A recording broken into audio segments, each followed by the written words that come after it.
The Hunter is generally seen as the go-to sub-choice for many builds, and this is because it offers a lot of unconditional damage as well as a few different survivability tools, all while not affecting how you play your main class whatsoever. Besides that, it allows you to be a little more aggressive too. So, getting right to it, as a sub, you really don't need anything up top here. However, if you are using Braver as a main, some like to use Healing Guard, and it's not bad for only 1 point.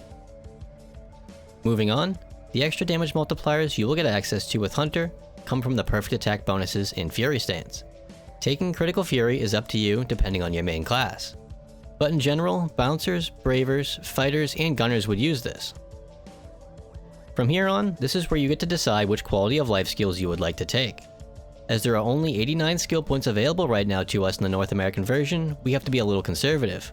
But do keep in mind that we will eventually have up to 20 more skill points through level cap increases, so you will be able to take just about everything you will ever need later on. Starting with Iron Will, this will allow you to survive an otherwise lethal hit and grants invulnerability for a few seconds when it procs too.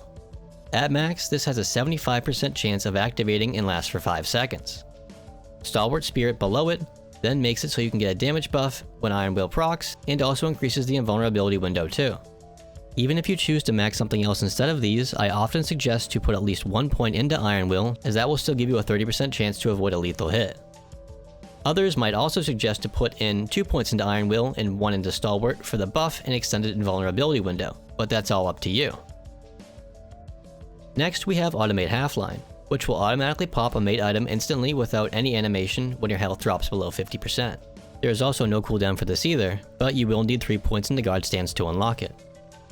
There are then the Flash Guards, which simply reduce the damage you take, but are for now mainly used to just unlock Hunter Physique, which is an active buff that reduces damage taken and prevents knockbacks for its duration. In the current state of the game, it's usually not suggested to put too much into the Flash Guards other than maxing Flash Guard 1 if you really want and have extra skill points at the end. And if you were wondering, the reason why you would not want to use Guard Stance as a sub is because its big damage buff from Guard Stance Advance does not work with a sub.